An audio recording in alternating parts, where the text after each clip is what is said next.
All right, so what happens if you drill a hole in the middle of a solid of revolution? So you take a solid of revolution, solid obtained by rotating a function. Let's say y is equal to a square root of x between 0 and 4, as we did before. And then you revolve this, and basically what you get is, as we saw, like a bullet, right? Or like a cup with a sharp corner or a sharp bottom here. And we found for this particular one that the volume was 8 pi, okay, using the disk method. And now let's say you drill a hole inside like that, okay? So the top part is actually going to go away like this, right? And then the bottom, you have, right in the middle, you have a hole. So the new solid is going to be looking like this. And of course, you can see that the volume has to be the volume of this entire solid from here to here, the original one, like that, minus the part you drilled, okay? But then you miss this 0, 0 anymore. I mean, this part is gone. The first part, this part is gone from the solid. So we first find the points of intersection, right? And then we can find the rest of this. Let's try to figure this out. I think you can. And then we can generalize that procedure to come up with a more general method, which we will call something else method, not the disk method, because we don't have a disk anymore. We sort of do, but it's not a disk anymore. A disk with a hole is not a disk. Okay, so here for this particular example, the outside function, the one that creates the outside contour of this solid is y is equal to x squared, right? And then my hole is of radius 1, so this is going to be just a g of x is equal to 1. That's a part I am drilling out, right? So the area I am interested in is this part here, which is square root of x minus 1, right? That's really what I am revolving. But the thing is, if I do that, if I revolve this, then that's not going to give you the answer. In other words, pi, this is not what I'm interested in, okay? And you'll see why this is not what I'm interested in, because we are still revolving this with respect to the x-axis, and the x-axis is not attached to this thing. This part is actually away from this, okay? So this, if you revolve this, you get something that's bigger than what we were thinking about here. All right, so I think you can see that the volume, well, first of all, let's find the point of intersection. All right, so the point of intersection is this equals 1, right? Because you want f of x to equal g of x. And so, of course, x is just 1, right?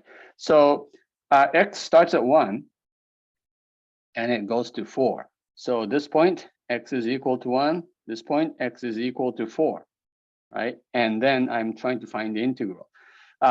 Well, the volume of this could be obtained, I think, easily by finding the volume of this entire solid, which I did before. And then you take out the, subtract from that the volume that you removed, right? So the volume is going to be, as I said, the difference of two volumes. The first volume was this pi from, now this time, sorry, it's from 1 to 4 of the square root of x squared dx, right? And that's going to give you, here, let me go ahead and draw this. This is going to give you this whole thing, okay? Minus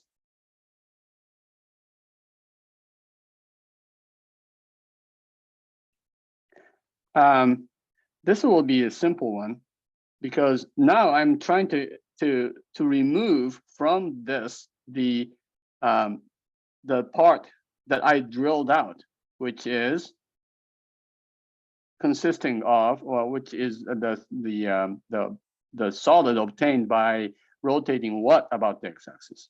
Rotating this function, which is 1. Okay, and I just call it 1 squared because remember that was pi times fx squared, right? So this is the part I'm removing.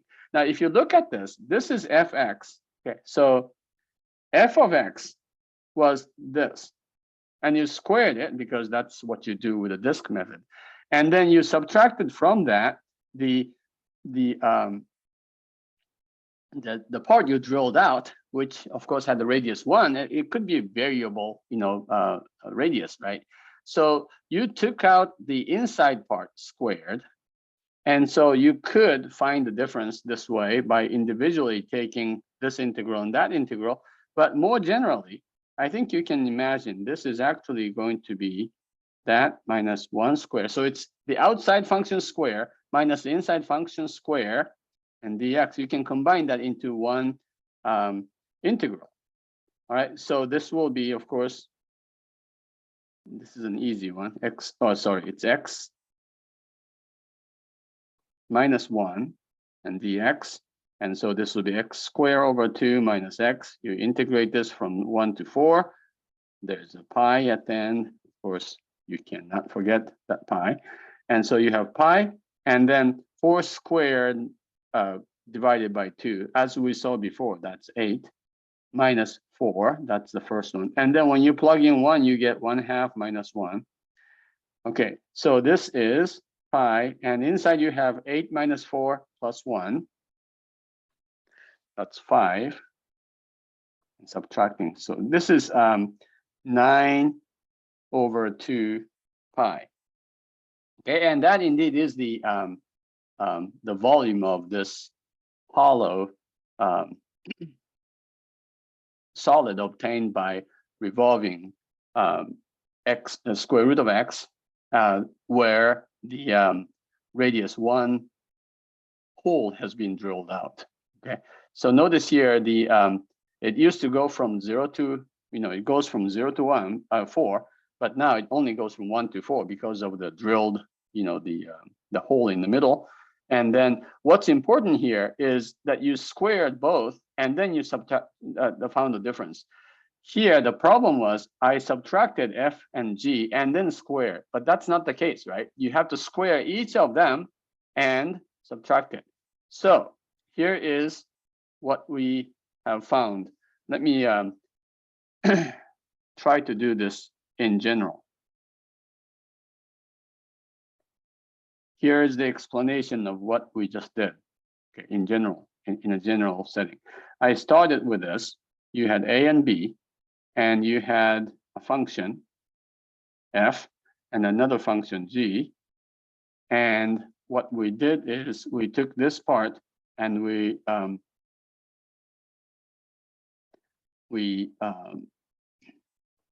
revolved it with respect to about the x-axis. And of course, this is what you get. But then, of course, inside there's a little hole defined by g, and g is this,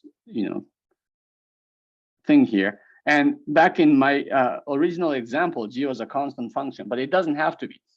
G can be another completely different function, and you can drill out the part that you get by revolving g about the x-axis, right? So now the volume of this, as we found, is watch what happens here. If you take this x, okay, this is the part I'm integrating, okay, and so that disk is going to be something like this.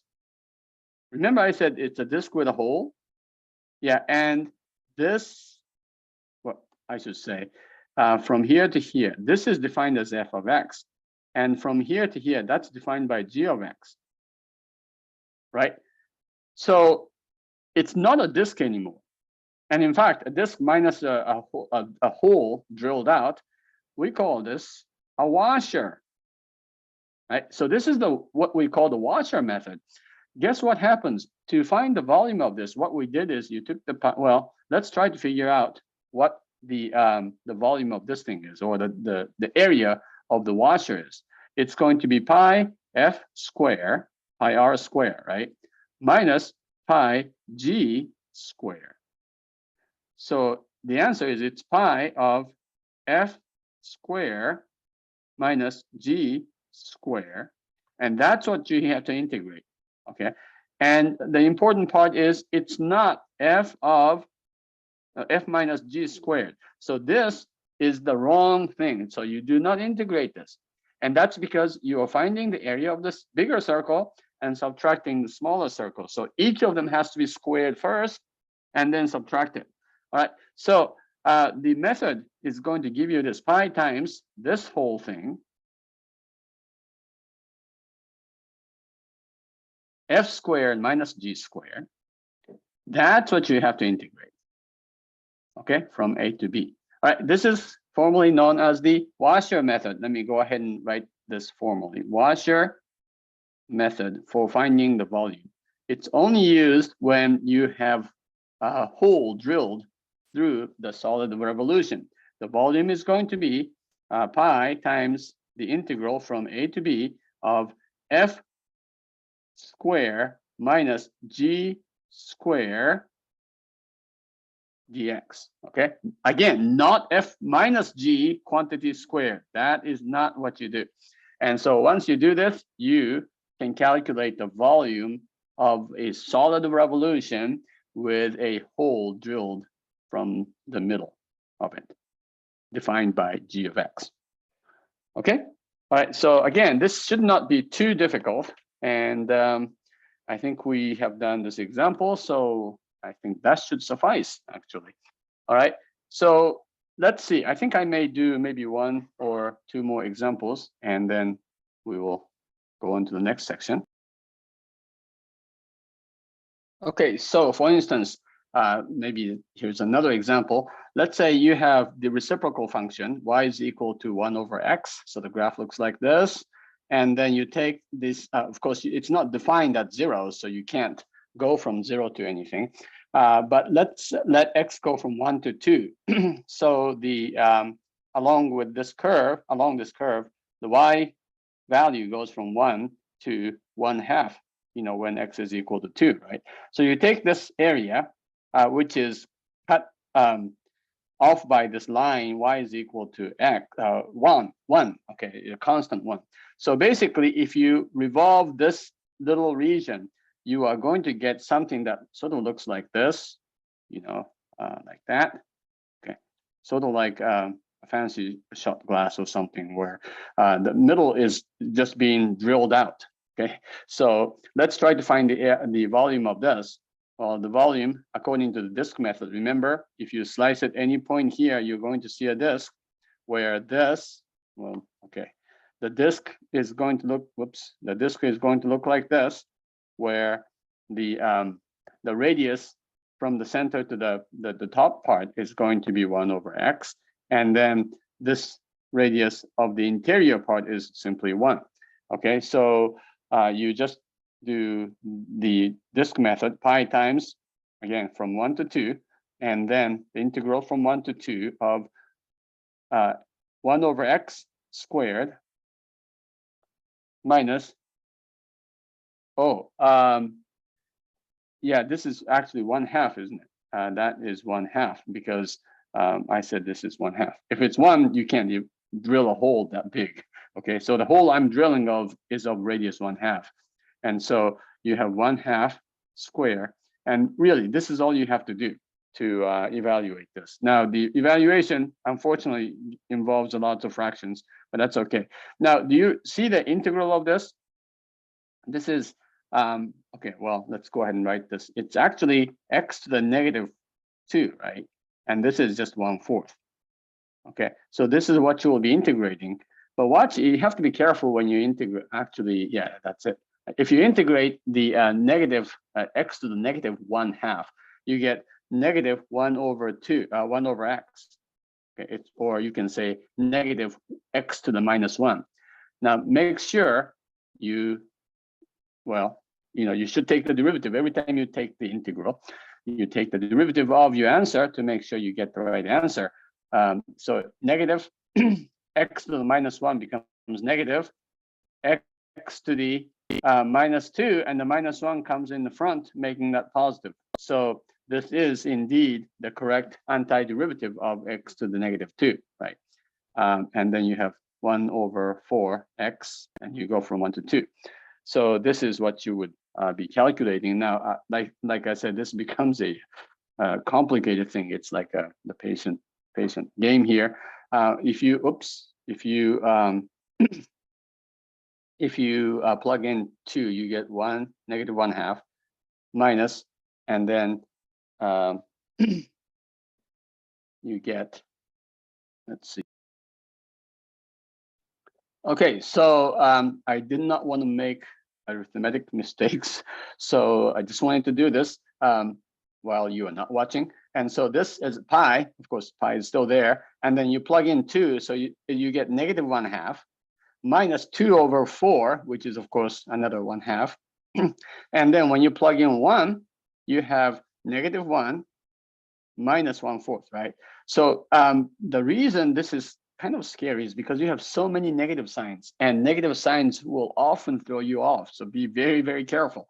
All right, now negative 1/2 minus negative 1/2 is negative 1 minus, and then you have to figure out what that part is. That's negative 1 minus 1/4. That's negative 5/4, right? So you have negative 5/4. Let's go ahead and rewrite this as positive 5/4 minus 1, and then multiply that by pi. So the answer is pi/4. The volume of this fancy shot glass with a hole inside drilled out, which by the way makes it not a shot glass because whatever you pour in here will come straight out. That volume is going to be pi/4. All right, now you can do some other examples using disk methods or the shell method. And then if you have decided to, for some reason, rotate with respect to y, you should also be able to do that. So the disk method along the y-axis, the picture is going to look like this. You have this, something that is revolved. Let's say this is y is equal to a, y is equal to b, and you have this function. Now, notice here, because I am revolving with respect to y, the y-axis, or revolving about the y-axis like this, and of course the object is going to look like this. That's a solid of revolution, or solid obtained by revolving this function about the y-axis. But again, pay attention. You have to here define not y in terms of x, but x in terms of y, right? So this is the function x is g of y. And you revolve this about the y-axis. So g of y squared is the times pi is the area of the disk. And so here the volume is going to be the integral pi times the integral from a to b of gy square dy. Okay, I hope it makes sense. I mean, this is exactly the same thing as the disk method with respect to the x-axis. You just have to solve the function x in terms of y. All right, I think I'm going to do one more thing and I will promise I'll quit. Okay, so the volume of the sphere can be calculated using the disk method. All right, so how do you get the disk? Okay, well, you can do the semicircle and evolve this or revolve this with respect to the x-axis or about the x-axis, and then you get a nice sphere, right? So what's this equation? Let's say the radius is a, capital A. The reason I don't want to use r is because r was used in explaining, in deriving this formula. So the integral goes from 0, negative a to a, or the function goes from negative a to a. Now, what's this function? Well, you know that the circle, semicircle, is x squared plus y squared is equal to a squared. In fact, that gives you the entire circle. But if you are trying to solve this for y, of course, that is the square root of a squared minus x squared. And that positive square root is just going to be giving you exactly this, right? So what's the volume of the sphere? Well, let's use the symmetry. And so I'm going to just use the quarter circle from 0 to a. And this is the function y is the square root of a squared minus x squared. I revolve this about the x-axis, and then I will get a hemisphere, right? So the volume is going to be twice the integral from 0 to 2 times pi and then from 0 to a of the function squared dx by the disk method. Remember, it's not washer because I'm not drilling any holes, right? So the volume is going to be 2. Now this 2 is it just comes from the symmetry because I have to multiply the volume of this hemisphere by 2, right? So that 2 comes from that symmetry. I have to double the volume of the hemisphere. And so 2 times pi times the integral from 0 to a of, well, how nice, you have the square of the square root function. So this is that, right? And so this is 2 pi times now a squared, that's a constant. So you just add x after that. And then this is 1/3 x cubed. You integrate this from 0 to a, and you get a cubed minus 1/3 a cubed. And of course, minus 0, that part is easy. And so this is 2 pi times, well, if you have 1 minus 1/3, that's 2/3 times a cubed. And of course, that is the famous formula for the volume of the sphere, 4/3 pi times radius squared. Okay, so you can use the disk method in all sorts of situations whenever you have a solid that is obtained by revolution on the x-axis or on the y-axis. All right, next up, we will have another way to find the volume, but this time we will use what is called shells as opposed to disks or washers.